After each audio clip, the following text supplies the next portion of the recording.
Dalam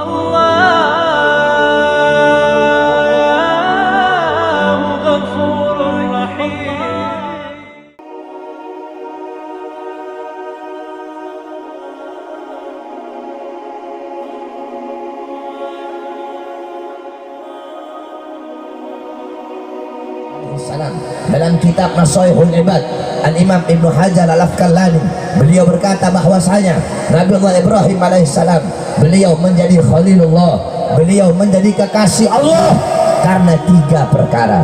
Apa itu? Yang pertama, Nabi Ibrahim lebih memilih perintah Allah daripada perintah selain Allah subhanahu wa ta'ala.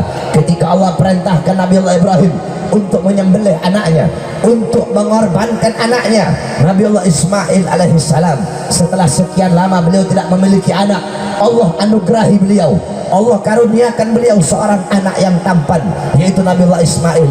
Lagi disayang-sayangnya, lagi dicinta-cintanya, lagi dimanja-manjanya itu anak.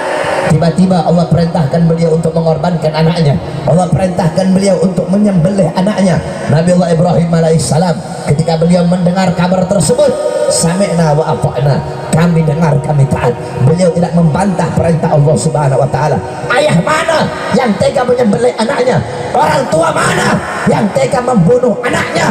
Tetapi karena ini perintah dari Allah, beliau lebih taat kepada perintah Allah subhanahu wa ta'ala. Datang beliau kepada anaknya Ismail, wahai anakku, semalam ayah mendapatkan perintah dari Allah untuk mengorbankanmu, untuk menyembelihmu. Apa jawaban seorang anak yang soleh? Apa jawaban seorang anak yang taat kepada Allah? Wahai ayah, jikalau memang itu perintah dari Allah, jikalau memang itu perintah Tuhan, maka laksanakanlah, maka taatilah. Aku ridha, aku ikhlas. Beliau tidak menjawab, ayah saya anakmu, kenapa kau korbankan saya? Ayah saya anakmu, kenapa kau sembelih saya? Tidak. Tetapi ketika Nabi Ismail mendengar itu perintah Allah, langsung beliau taat. Dibawalah Nabi Allah Ismail di tempat penyembelihan. Ketika Nabi Ismail akan disembelih, beliau berkata, wahai ayah, sebelum engkau sembelih aku punya 3 permintaan. Yang pertama, wahai ayah, tajamkan kau punya pisau agar aku tidak merasakan sakit. Yang kedua, wahai ayah, tutup aku punya mata agar engkau tidak bisa melihat aku. Kenapa? Karena engkau melihat aku, engkau akan iba dan kasihan kepadaku. Yang ketiga, wahai ayah, tolong copot bajuku, jangan sampai nanti darah ini mengalir ke bajuku, mengenai bajuku, sehingga baju ini ketika nanti ibu lihat, ibu akan sedih ketika melihat baju yang ada bekas darahku. Akhirnya Nabi Allah Ismail dengan penuh keteguhan iman, dengan penuh kekokohan iman dan ketaatan kepada Allah, beliau letakkan mata pisau di leher anaknya. Ketika akan disembelih, tiba-tiba Allah ganti Nabi Ismail dengan seekor domba yang berasal dari sorga. Allah ingin menguji ketaatan Nabi Allah Ibrahim kepada Allah. Allah ingin menguji ketaatan dan kepatuhan Nabi Ibrahim. Akhirnya Nabi Ibrahim lulus dari ujian tersebut, sehingga Nabi Ibrahim mendapat gelar kekasih Allah subhanahu wa ta'ala, karena beliau lebih taat kepada perintah Allah daripada perintah selain Allah.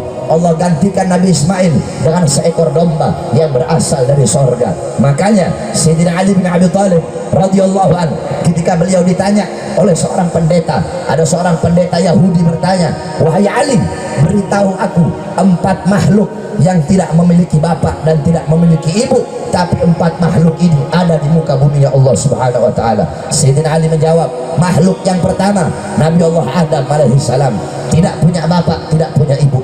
Makhluk yang kedua adalah ontanya Nabi Allah Saleh alaihissalam, karena onta Nabi Saleh keluar dari bumi, nggak punya bapak, nggak punya ibu. Yang ketiga, ularnya Nabi Allah Musa, karena ular Nabi Musa itu dari tongkat dilempar, tiba-tiba tongkat itu menjadi ular, tidak punya bapak, tidak punya ibu. Yang keempat adalah kambing Nabi Allah Ibrahim alaihissalam. Ketika Nabi Ismail mau sembelih anaknya, tiba-tiba Allah ganti dengan seekor domba yang berasal dari sorga, yang dimana domba itu tidak punya bapak dan tidak punya ibu. Saudara-saudara, itu yang pertama. Nabi Ibrahim menjadi kekasih Allah karena lebih taat kepada perintah Allah daripada perintah selain Allah. Beda dengan kita. Kita manusia-manusia sekarang lebih memilih perintah bos, lebih memilih perintah perusahaan, lebih memilih perintah manajer daripada perintah Allah Subhanahu wa taala. Kalian lebih memilih perintah makhluk daripada perintah Allah. Kalian abaikan perintah Allah di masjid-masjid kalian, di surau-surau kalian, di musalla-musalla kalian. Terdengar panggilan Allah, terdengar seruan Allah, terdengar panggilan salat, terdengar suara azan. Hayya 'alas shalah, hayya 'alas shalah, ayo salat. Hei kamu yang berdagang, tinggalkan daganganmu. Kamu yang punya toko, tinggalkan tokomu. Kamu yang berbisnis, tinggalkan bisnismu. Ini saatnya engkau kembali kepadaku. Ini saatnya engkau menyembahku. Tetapi kalian, kita abaikan panggilan Allah, kita abaikan suruhan Allah, dan lebih memilih panggilan perut, lebih memilih panggilan pangkat, lebih memilih panggilan dunia, lebih memilih panggilan bos, lebih memilih panggilan warung, lebih memilih panggilan dagangan, lebih memilih panggilan-panggilan dunia, panggilan syahwat daripada panggilan Allah Subhanahu wa taala. Kita lebih rela kehilangan Allah karena harta daripada kehilangan harta karena Allah Subhanahu wa taala. Lebih rela kehilangan Allah karena anak istri daripada kehilangan anak istri karena Allah.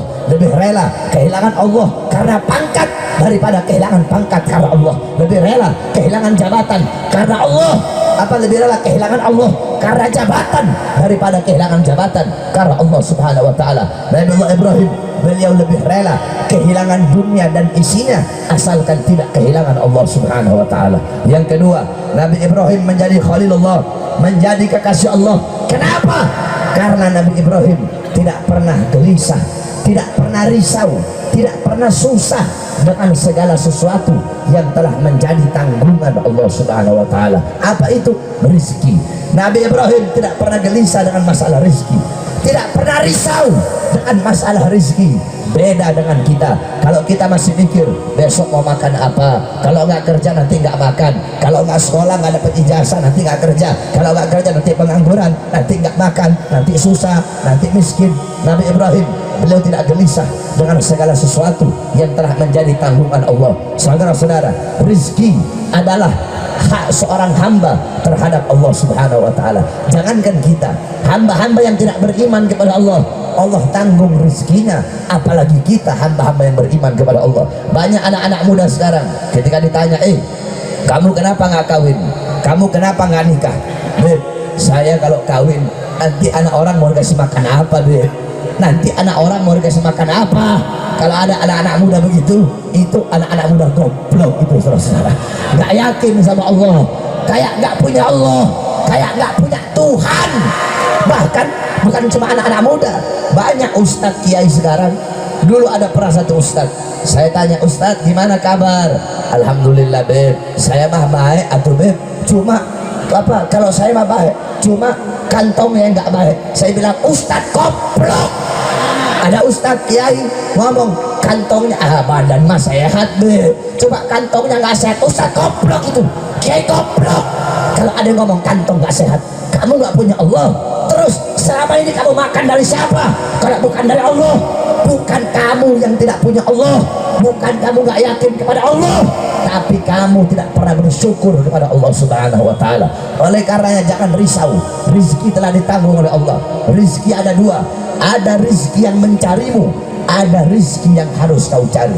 Kalau kamu tidak bisa mencari rizki, maka ada rizki yang telah dibagikan oleh Allah untuk mencarimu. Saudara-saudara, jangankan kita manusia yang menyembah Allah Subhanahu wa taala, yang taat, yang patuh, yang tunduk kepada Allah Subhanahu wa taala. Nabi Sulaiman alaihi salam, satu waktu Nabi Sulaiman duduk di samping sungai, tiba-tiba ada seekor semut membawa gandum. Ini semut jalan bawa gandum sampai di pinggir sungai, tiba-tiba ada seekor katak.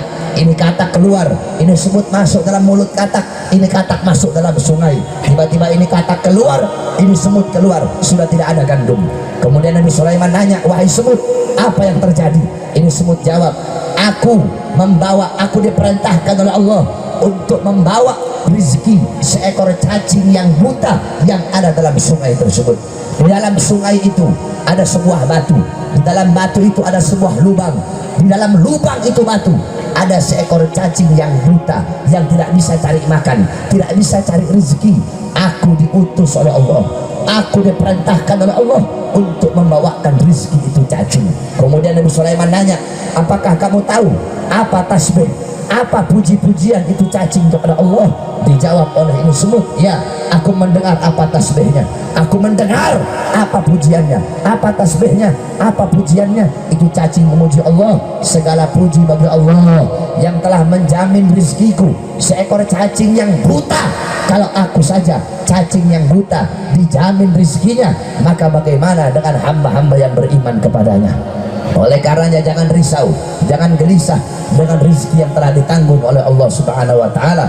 Saudara-saudara, hari ini rezeki kamu 10.000, walaupun dari pagi sampai pagi kamu cari uang, yang kamu dapatkan 10.000. Hari ini rezeki kamu 1 juta, walaupun kamu gak keluar rumah, yang kamu dapat 1 juta. Saudara-saudara, kita memancing, kita mancing di laut yang sama, lautnya sama, lautnya sama, perahunya sama, jorannya sama, kailnya sama, umpannya sama, tapi apakah dapat ikannya sama?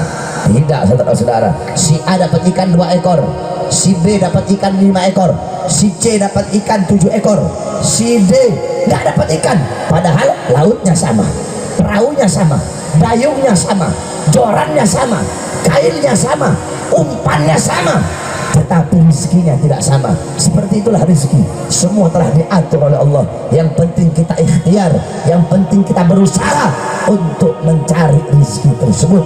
Saudara-saudara sekalian, coba kita lihat, kita orang-orang sekarang pagi siang sore malam sibuk cari rezeki, pagi siang sore malam sibuk mencari sesuatu yang telah dijamin oleh Allah Subhanahu wa taala. Sedangkan surga yang belum dijamin malah kita lalai, malah kita lupa, kita nggak mau nyari sesuatu yang belum dijamin.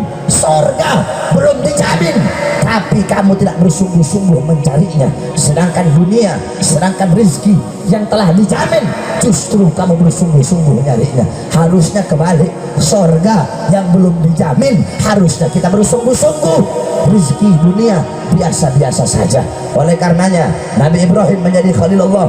Kedua, karena beliau tidak pernah risau, tidak pernah gelisah dengan segala sesuatu yang telah dijamin oleh Allah Subhanahu wa taala. Yang ketiga, Nabi Ibrahim tidak pernah makan sendiri, saudara-saudara. Nabi Ibrahim kalau makan pasti bareng-bareng, pasti bersama-sama, nggak pernah beliau sendiri. Kalau lagi ada makanan sendiri, beliau rela jalan kaki berkilo-kilo hanya untuk cari teman untuk makan bersama-sama. Karena 3 hal inilah Nabi Ibrahim menjadi kekasih Allah. Oleh karenanya tanamkan dalam hati, dalam jiwa anak-anak kamu millah atau ajaran dari para Nabi Allah Ibrahim alaihi salam.